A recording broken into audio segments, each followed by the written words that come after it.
Hello and welcome to an episode of Historically Marked, where I bring my Stroll Through series to Memphis, Tennessee, and I'm going to be strolling down one of the most famous streets in the world, or at least the United States.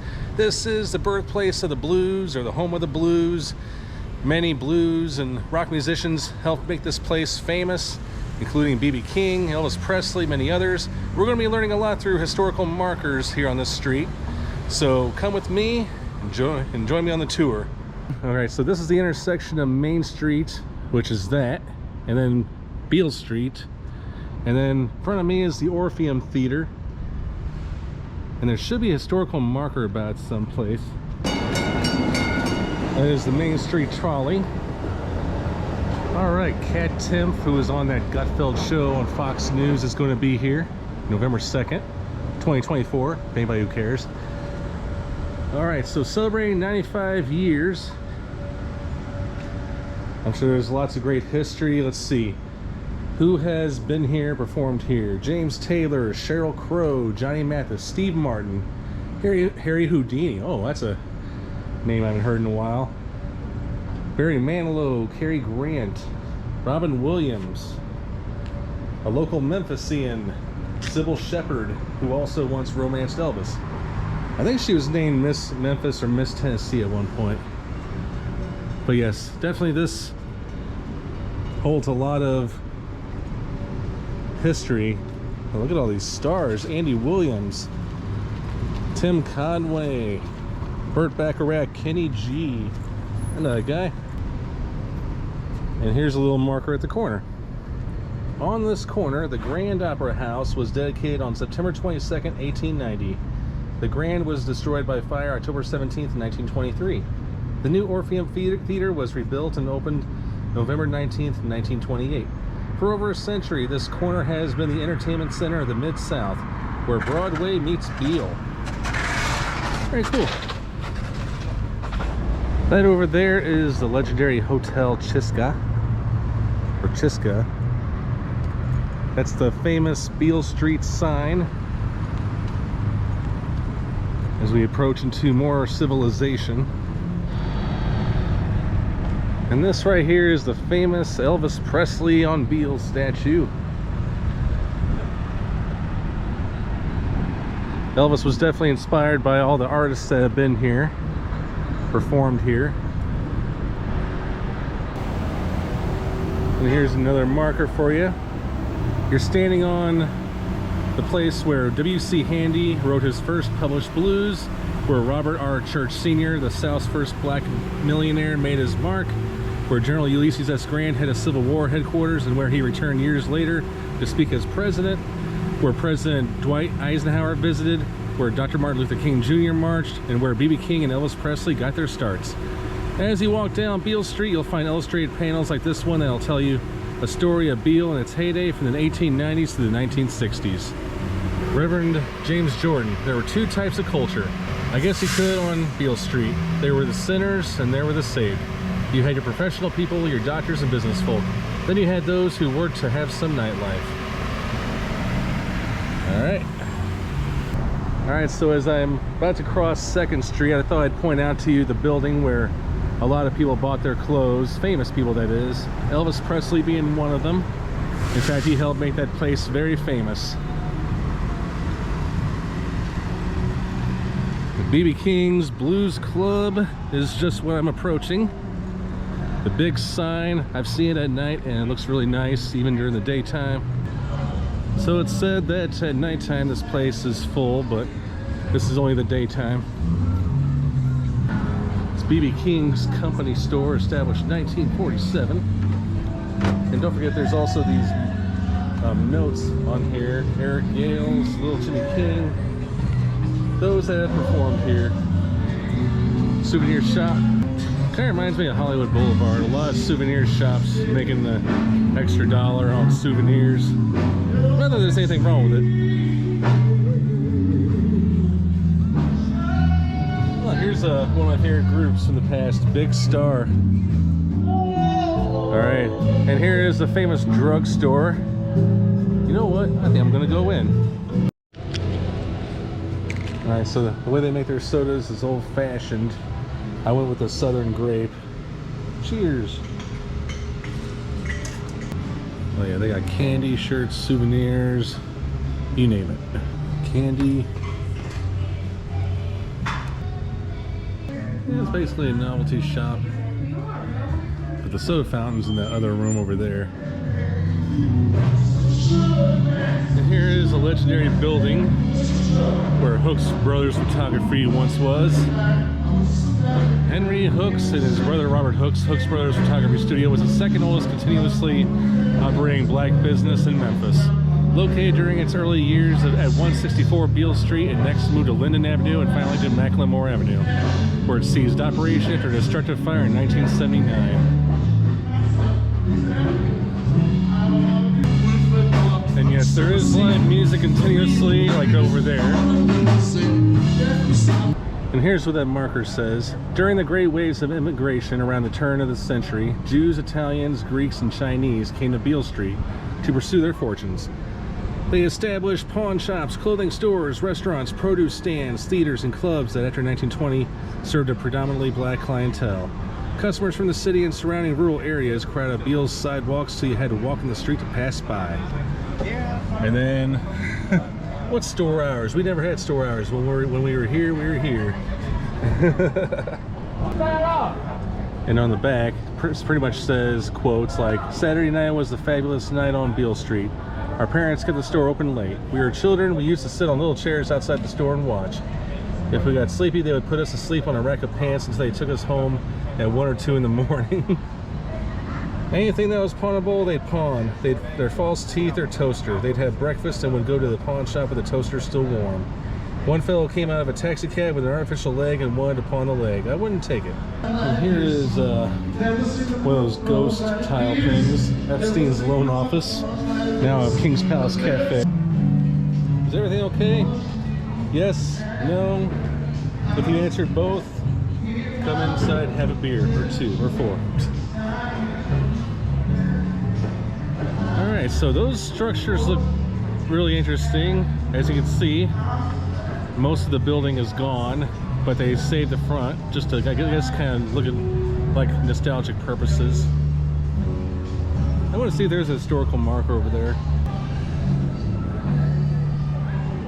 Now this is Silky O'Sullivan's, and it's just pretty much an outdoor thing, but you can't go in those doors for obvious reasons.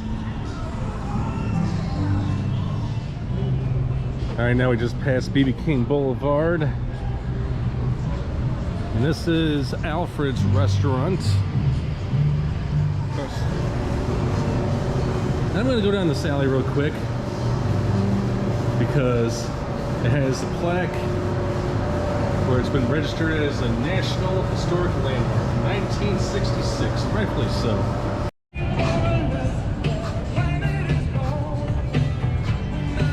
Here's Wet Willie's, and that is the FedEx Forum where the Gateway Grizzlies play. Here's a Tin Roof live music joint. And right in front of the place is the Pee Wee's Saloon historical marker.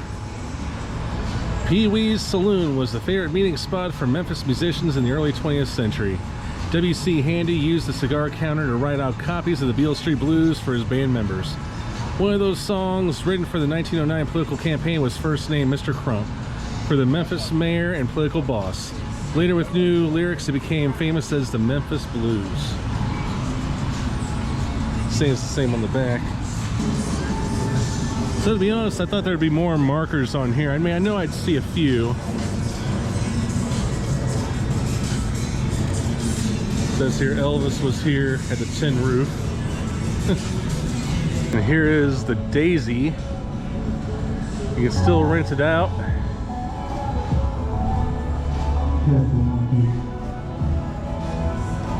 Wish there was a marker that could tell me more about it.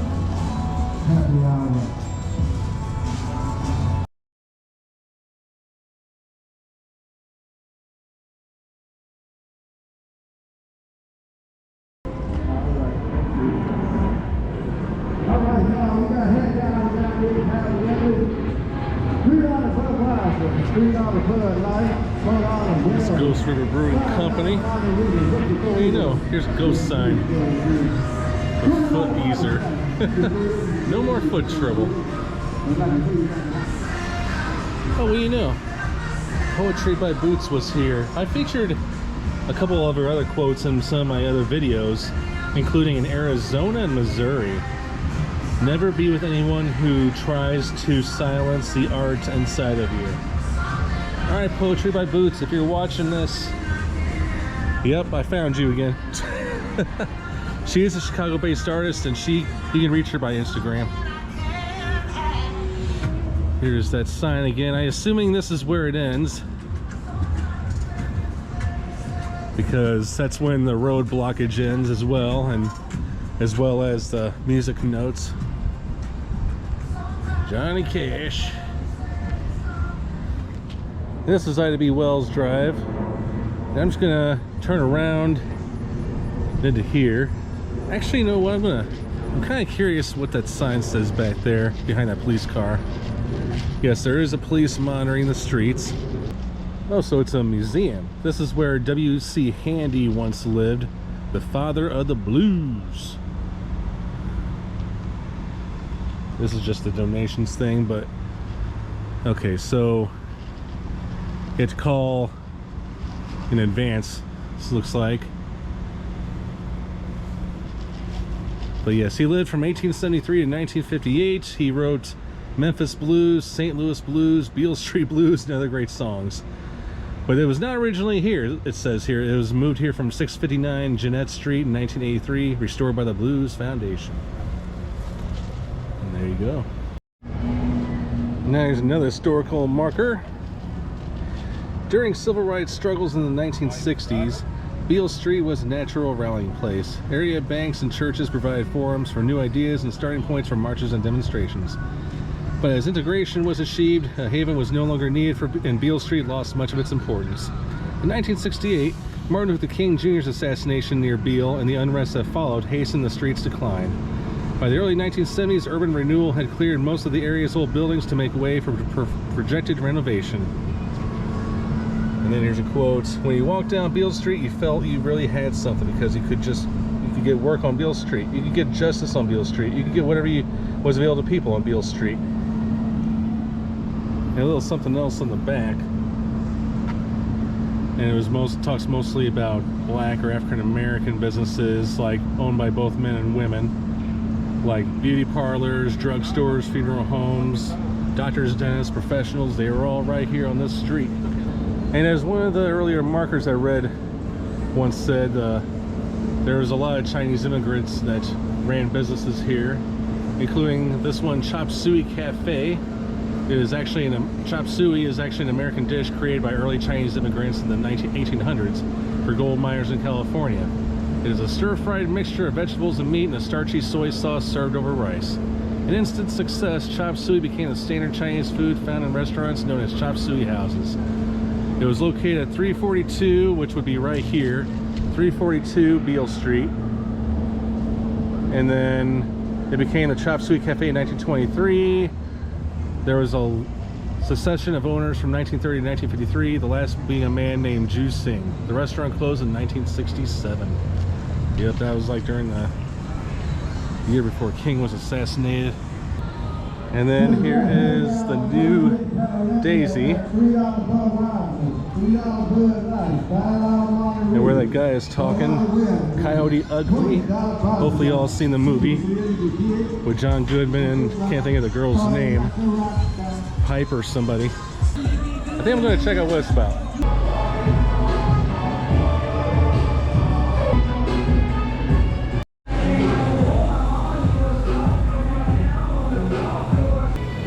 I decided to get a little margarita.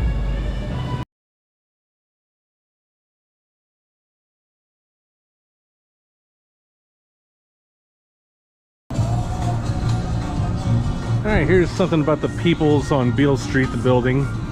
George Jackson. In 1893, George Jackson established on Beale Street the Jackson Drugstore, also known as the New Era Pharmacy, the first drugstore in Memphis to be owned and operated by a black person.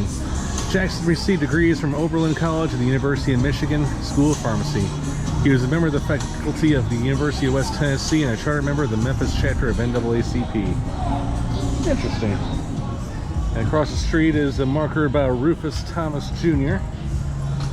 Born March 26, 1917 in Casey, Mississippi, this legendary entertainer known worldwide began his career in the 1930s with the Rabbit Foot minstrel shows.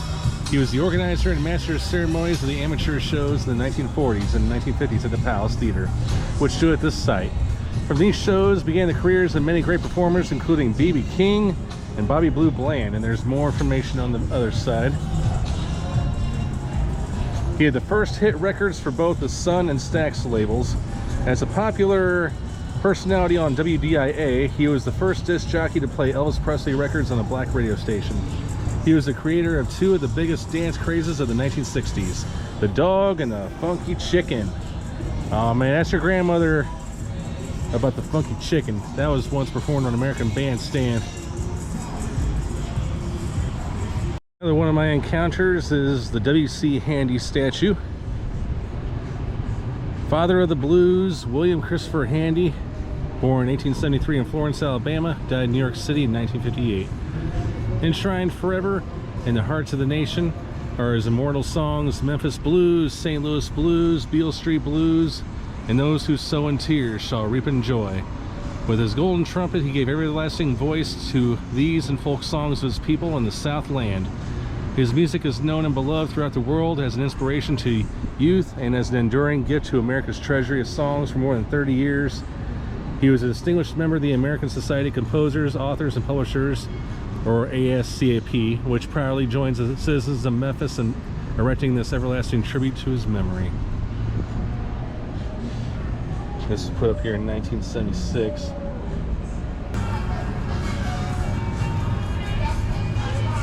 And then right in front of me, that's the Dyer's Burgers, the world famous Dyer's Burgers since 1912. Now I've heard a legend, and I'm sure they'll claim it's true, that they still use the 100-year-old grease on their hamburgers. Yeah.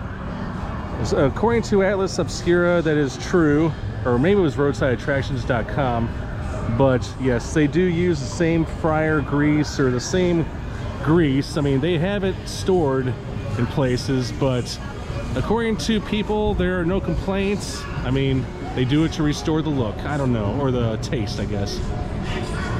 But yeah. I'm not hungry enough to eat there today, but maybe some other time down the road.